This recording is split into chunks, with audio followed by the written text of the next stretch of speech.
Boxing King Media in association with Boxer here in Rotherham.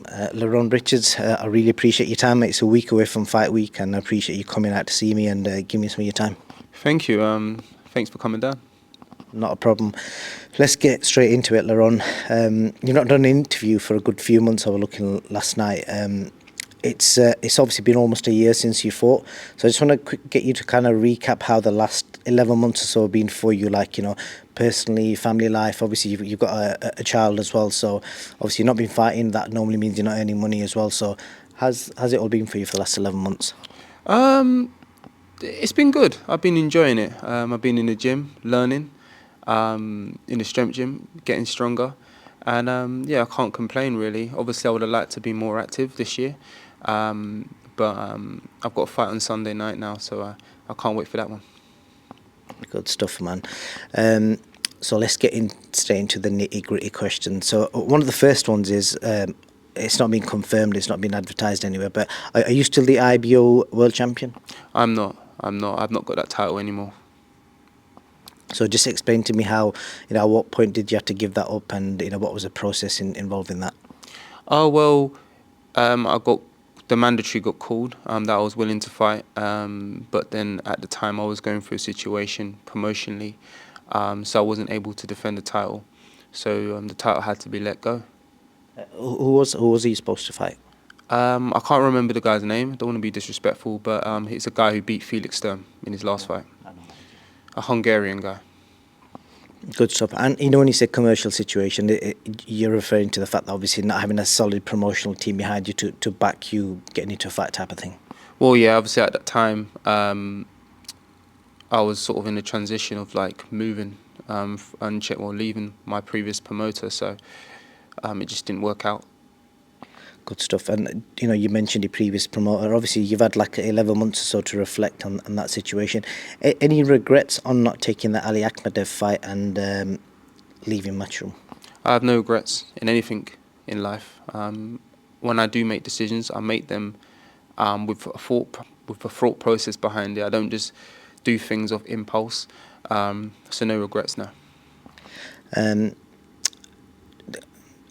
just to clarify on that as well, you know, when you ended the Matchroom deal, did you still have like more fights left in that deal, or was it like a few more months or a year or so left in it? Or did you guys just come to a point where you couldn't agree on something and it was like a mutual termination? It was a mutual termination. I want big fights. I wanted the big fights, and at that time, for whatever reason, you know, it couldn't be delivered. So we moved forward, and the future's bright. Who knows? I might work with Matchroom again in the future. It's business. Good stuff. And obviously moving on, like you said there, obviously you'd be looking for other opportunities, and obviously your fight with Zak Chelli got announced recently, and one of the common criticisms, we was talking about it off camera, you've obviously seen mainly people on Twitter saying you refused the Akhmadev fight on a Canelo Triple G undercard, and obviously now you're fighting Zak Chelli. Is that the right move for you? Well, it's not about refusing that medal fight. You know, I beat Carlos Gongora, and that Carlos Gongora beat Akhmedov. So at that time, it looked like a step back for myself. I wanted to push on to bigger and better things. Obviously, me being out for so long now, I needed a good fight. Well, these are the options. I can fight someone that no one knows from Europe, or I can fight a good top contender in Britain, where everyone knows about him, where people are more interested in. So that was my logic behind it. And obviously, you know, just talking about that as well, you know, your credentials as a fighter, do you know, I mean, there's not many fighters who've done what you've done. You've been the British, Commonwealth, European and an IBO World Champion. Obviously, Zak Chelli's credentials are he's an English champion at the moment. Just title-wise, is it a step back? I know you're looking at him as a fighter, but I think the biggest criticisms come the fact that people are saying you've won all these titles and now you're fighting for the English. Well, this is how I look at it. I can give you a couple of examples. Anthony Yard's fighting this weekend. He's having an interim fight before he moves on to bigger and better things. Now, I'm doing the same, but against a guy who's dangerous, a guy that everyone knows about.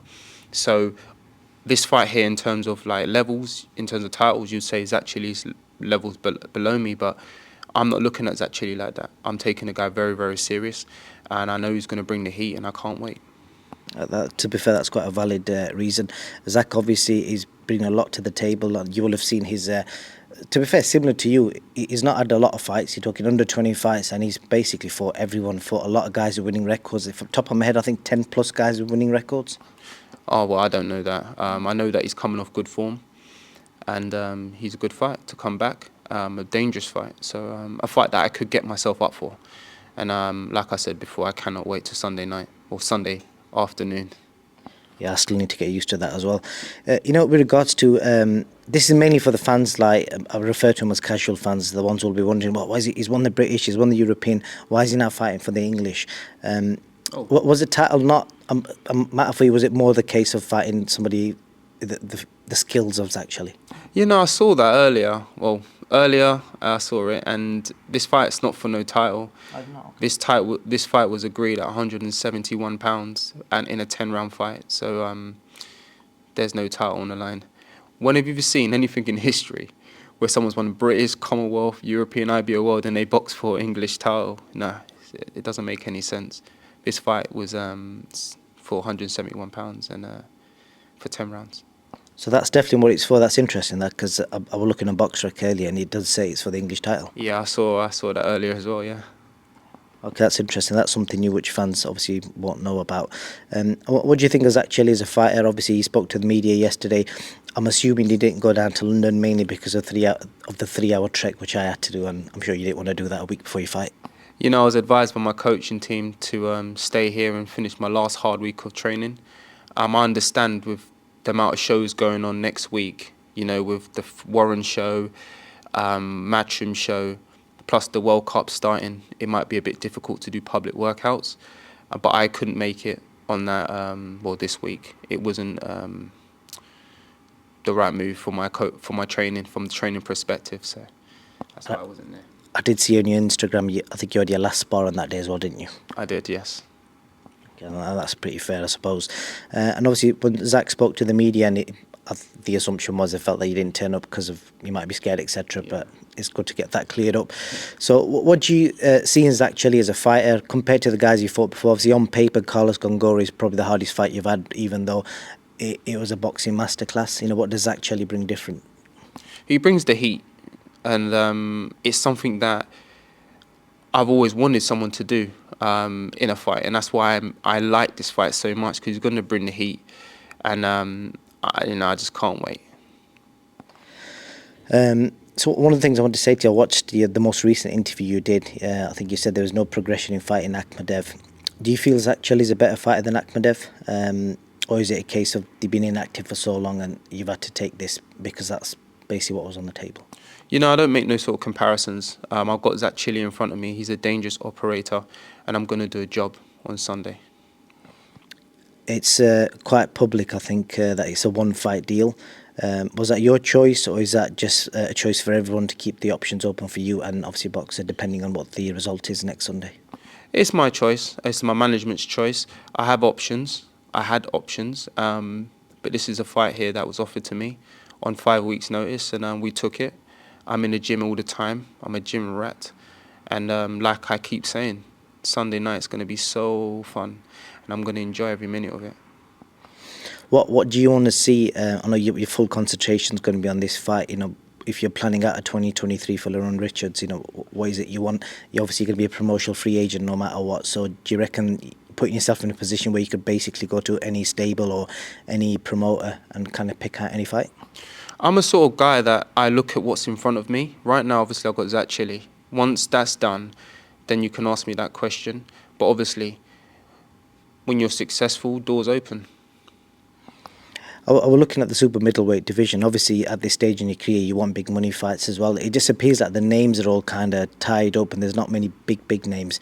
Have you considered moving up to light heavyweight? Because there's potentially some huge fights at light heavyweight. It's a possibility. We'll see. I'm big enough for light heavyweight. But who knows? Who knows what the future holds? Because the idea of you fighting people like Anthony Yard, Joshua Boazzi, Callum Smith, they can't be that far off. If you did move up, your name would be kind of straight up there. It would be, yeah. Obviously, my main goal is to become a major world champion in the super middleweight division and then moving up. But let's get rid of Zak Chelli first. And then obviously one of the criticisms about you is, in fact, I'll start it with the positive, that your boxing skills are like unbelievable. You know, I mean, you fought some top level fighters who've really struggled landing punches on you. But one of the criticisms that's always come about you is knocking people out. Is that something, obviously mentally, I bet it's not easy to take people, seeing people say that about you. What have you kind of done to kind of address that? Or I'll be honest with you, I don't care. You know, when people talk, I listen, of course. They say good stuff, they say bad stuff. But I take it all as a pinch of salt. I know what I'm capable of doing. I know how hard I punch. And like I've said before, if I punch so soft, walk through me. have you kind of got it in your head where you're thinking, if I ever have the opportunity to take somebody out, and maybe I might do a little bit extra more just to kind of prove a point? I don't want to say that. That's a secret. Interesting. I'm going to tell you a fact which I've read up about, and I don't know if you know this or not, but the last knockout you had was 2017 against Louis Van Pooch, who's had 167 fights, and he's only been stopped 11 times, and you're one of them 11 guys. So if you were able to stop him, you know, it kind of suggests you can punch. I think what it is, it's going up the gears, and I can do that. And So that proves. yeah, I can go up the gears, and who knows, I might go up the gears on Sunday. Yeah, that's a pretty fair point. I think that's pretty much it, mate. You know, obviously you said at the start you've got no regrets. You know, you've obviously parted ways with Eddie Hearn, but the relationships are, I'm right in understanding, they're good with everyone. What about Frank Warren? If I throw Frank Warren, obviously he's got Mark Efron, was had a recent good run of form. Are all them fights potential as well? Listen, you don't know what the future holds. I'll fight anyone in the world. I've shown that. No one wanted to fight Carlos Gongora. I did. I beat Carlos Gongora. And I wanted to move on to bigger and better things. Obviously, the promotional situation wasn't great. Left Matchroom. Now I'm a free agent. I've got this fight with Zak Chelli. Let's focus on Zak Chelli. Once that job's done, we'll be looking for bigger fights. I appreciate that, Lerrone. Anything you want to add before I let you go? I just want to say thank you to yourself. Thank you for all the support that I've had. All the doubters as well, thank you. My family, without them this won't be possible, and my sponsors. FCR Markets, MR Scaffolding, Love Teeth Dental, and Majestic Bingo for all the support. As you know, I haven't boxed for a while now, and without the support this won't be possible, so thank you. 100%. I know how important sponsors are in boxing, so shout out to all of them, because obviously you've had 11 months out, you're a talented fighter, and unfortunately because of boxing politics and wherever, that's not worked in your favour. You've had to sit out the ring, but obviously because of them guys, you're still able to earn a living and carry on training. That's it, and yeah, thank you so much. Cheers, mate.